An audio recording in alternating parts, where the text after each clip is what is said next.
ឃើញដំបងទីច្រឡំថាឆៃថាអីទៅមែននេះថ្ងៃនេះដែរខ្ញុំមកនាំបងប្អូនអ្នកគ្នាមកប្រមូលផលផ្លែត្រប់របស់ឪពុកខ្ញុំហើយក៏មកកាត់ស្លឹកចាស់ចោលដើម្បីឲ្យជំរុញឆាប់បានផ្លែច្រើនតើបងប្អូនអ្នកគ្នាទៅមើលថាខ្ញុំបានប្រមូលផលត្រប់អីខ្លះដែរចាហើយនេះដែរជាត្រប់ពណ៌សបងប្អូនអ្នកគ្នាមើលមកផ្លែទីច្រឡំថាឆៃថាអីទៅមែនទេចាំមើលដើមគេផង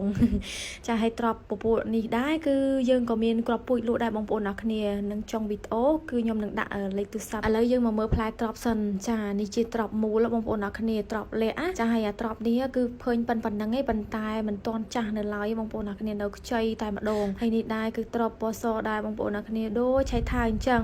ហ្នឹងហើយបើអត់មានតងគឺដឹងថាឆៃថាតែម្ដងហើយត្រប់របស់គាត់ដាំនេះដែរគឺដាំមិនមែនដាំច្រើនទេបងប្អូនអ្នកគ្នាជាដាំលក្ខណៈគ្រួសារអញ្ចឹងណាចាហើយត្រប់នេះគឺមានច្រើនម៉ូតច្រើនម៉ាក់មែនទេមានត្រប់ស្វាយត្រប់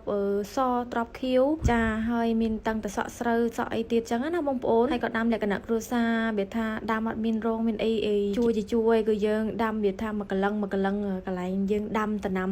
របស់ហូបផ្លែបងប្អូនចាដូចមានដូចជាដាំលម៉ើដាំអីអញ្ចឹងណាហើយនឹងគឺកន្លែងឪពុកខ្ញុំក៏ដាំអញ្ចឹងហើយក៏ដាំជុំវិញជាមួយនឹងដាំលម៉ើនឹងទៅចាហើយជុំវិញដាំដូងអីអញ្ចឹងណាបងប្អូនអរគ្នាយើងដាំជាលក្ខណៈគ្រួសារគ្រាន់នឹងបេះផ្លែហូបអញ្ចឹងណាបងប្អូនចាហើយឪពុកខ្ញុំនេះដែរគឺគាត់ចូលចិត្តដាំតំណាំរបស់ហូបផ្លែរបស់ហូបស្លឹកអីណាបងប្អូនអរគ្នាគឺគាត់ចូលចិត្តវាថាធ្វើអីកសិកម្មអីលក្ខណៈគ្រួសារអញ្ចឹងណាបងប្អូនអរគ្នាចាហើយដំណាំរបស់គាត់ដែលថាគាត់ដាំគឺគាត់មើលថែអីអញ្ចឹងទៅចាហើយមុននឹងដាំនេះដែរគឺឪពុកខ្ញុំគាត់បានដាក់ដីដាក់ជីចាមានជីកប៉ុសគោកកប៉ុសអីអញ្ចឹងណាបងប្អូនអរគ្នាយើងចាក់មករាយជាមួយនឹងដីរបស់យើងហ្នឹងកាយវាមកត្រឡប់ពីត្រឡប់ហើយទុកវា3 4 5ថ្ងៃបានយើងបានដាំចាដាក់ដាំគឺដីរបស់យើងបានកាច់បានផុសល្អអញ្ចឹងដាំអីក៏ដុះដែរបងប្អូនអរគ្នាដាំអីក៏បានល្អដែរហើយផ្លែក៏ច្រើនថាត្រប់ពណ៌សឬក៏ត្រប់ពណ៌ស្វាយពណ៌ខៀវអីគឺខាងយើងមានលក់ទាំងអស់ណាបងប្អូនអរគ្នាបើបងប្អូនចាប់អារម្មណ៍ខ្ញុំនឹងដាក់លេខទូរស័ព្ទនៅចុងវីដេអូចាចំពោះត្រប់ពណ៌សនេះដែរបើសិនជាអត់មានតងអត់មានដើមមានអីប្រហែលជាគិតថាឆៃថាឯងបងប្អូនអរគ្នាគឺដូចខ្លាំងមែនតែម្ដងតបមកទៀតនេះគឺយើងដល់វគ្គមកកាត់ជាមួយនឹងត្រប់ពណ៌ខៀវរបស់យើងហើយចំពោះត្រប់ពណ៌ខៀវនេះដែរគឺខ្ញុំវគ្គមុនគឺខ្ញុំបានដាំជាមួយនឹងផើងខ្មៅចាផើងខ្មៅគឺយើងដាំម្ដងមកបងប្អូនអរគ្នាគឺផ្លែបានល្អហើយបានធំទៀតចាគឺធំហើយច្រើនទៀតបងប្អូនអរគ្នាគឺងាយស្រួលដាំខ្លាំងមែនតែនហើយចំពោះរសជាតិវាវិញគឺវាឆ្ងាញ់តែម្ដងបងប្អូនចាហើយបានផ្លែធំហើយល្អទៀតឥឡូវនេះគឺខ្ញុំបានមកកាត់ស្លឹកសិនបន្ទាប់មកទៀតគឺខ្ញុំនឹងដាក់ប្រមូលផលផ្លែតែម្ដងហើយនេះបើដូចបងប្អូនបានឃើញអញ្ចឹងគឺខ្ញុំបានកាត់ស្លឹកក្រោមចាមានខ្នែងអីតូចអីដុះចេញមកអីក៏យើងកាត់ចេញដែរបងប្អូនអរគ្នាដើម្បីឲ្យវាជំរុញទៅកាន់ផ្លែរបស់យើងនឹងឲ្យកាន់បានធំហើយឆាប់ចេញផ្កាបានច្រើនចេញផ្លែបានច្រើនអញ្ចឹងណាបងប្អូនចាហើយឃើញមានស្មៅមានអីក៏ខ្ញុំបោចដែរចាគឺវាថារះឲ្យក្រោមឲ្យវាឆ្លាស់អីចឹងណាបងប្អូនអរគ្នាហើយនេះដែរគឺជាតសក់ស្រូវបងប្អូនចាគឺដុះវាឡើងពេញកាលតែម្ដងហើយឲ្យផ្លែវាថាឲ្យផ្លែនៅពេញហ្នឹងបងប្អូនអរគ្នានិយាយវាថាធម្មជាតិពិតតែម្ដងបងប្អូនអើយហើយនេះដែរគឺតសក់ស្រូវវាចិត្តទុំហើយប៉ុន្តែយើងដើរកាត់ស្លឹកសិនមុននឹងយើងដើរប្រមូលផលហើយកូននេះដើរតាមម៉ែមិនឈប់តែម្ដងនេះដូចបងប្អូនបានឃើញគឺខ្ញុំបានកាត់ស្លឹកក្រោមហើយនេះផ្លែបងប្អូនអរគ្នា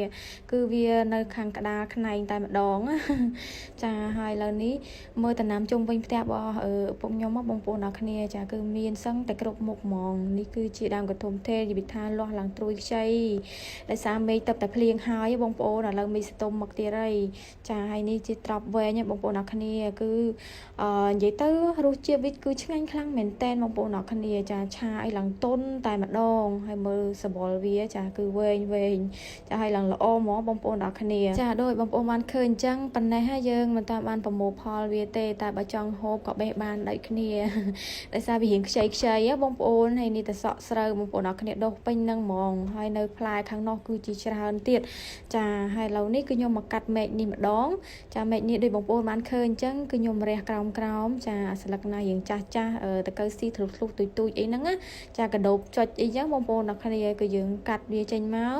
ដើម្បីឲ្យវាជំរុញឲ្យផ្លែវាបានច្រើនចាហើយឲ្យផ្កាវាហ្នឹងឲ្យកាន់ផ្លែអញ្ចឹងណាបងប្អូនមើលនេះប៉ុណ្ណានៃបងប្អូនអរគ្នាហើយមានទាំងអំពៅកធំធេតចាលាស់ត្រួយឡើងខ្ចីតែម្ដងហើយមេឃរកភ្លៀងទៀតបងប្អូន ចាហើយនិយាយថាធម្មជាតិពិតហ្មងបងប្អូនអរគ្នាចាឥឡូវនេះបន្ទាប់ពីយើងបានរះស្លឹករួចយើងមកបន្តមកកាត់ផ្លែវិញម្ដងឥឡូវបងប្អូនអរគ្នាចាំមើលថាខ្ញុំកាត់ផ្លែទ្របណាខ្លះចាហើយនិយាយថាឲ្យតែបានប្រមូលផលអីមួយបងប្អូនអរគ្នាអារម្មណ៍ថាសប្បាយចិត្តខ្លាំងមែនទែនបានកាត់បានប៉ះបានហូបអញ្ចឹងណាចាហើយឃើញធំអញ្ចឹងតិចថាចាស់អីទៅអត់ទេបងប្អូនគឺនៅខ្ចីឡែតែម្ដងហើយផ្លែវាមួយបើថាពេញអាយុពេញអីតែម្ដងគឺប្រហែលជាកន្លះគីឡូអីបងប្អូនអរគ្នាផ្លែមួយចាហើយឃើញធំអញ្ចឹងថាចាស់អីអត់ទេគឺនៅខ្ចីឡែតហ្មងបងប្អូនអរគ្នាហើយនិយាយថាកាត់បដើហ្នឹងអារម្មណ៍សប្បាយបដើតែម្ដង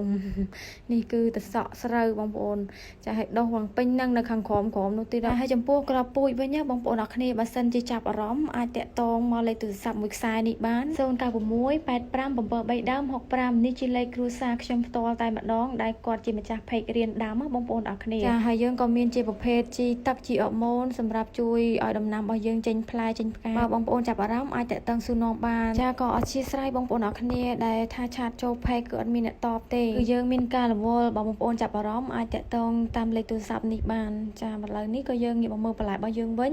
ចាឃើញថាខ្ញុំប្រមូលផលបានច្រើនដែរហើយឥឡូវនេះក៏យើងមកកាត់ត្រប់នេះ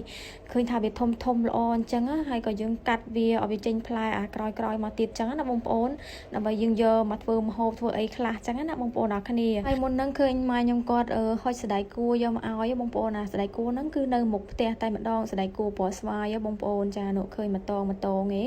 ចាគឺនៅខាងក្រោមហ្នឹងគឺមានសណ្តែកគួរពណ៌ស្វាយចាបន្តពីកាត់ចុះកាត់ឡើងឥឡូវនេះគឺបានមកកញ្ច្រែងធំតែម្ដងហើយវីដេអូនេះដែរអរគុណបងប្អូនអរគ្នាដែលចូលចិត្តទស្សនាបើស្រឡាញ់ចូលចិត្ត share ម្នាក់មួយផងអរគុណច្រើន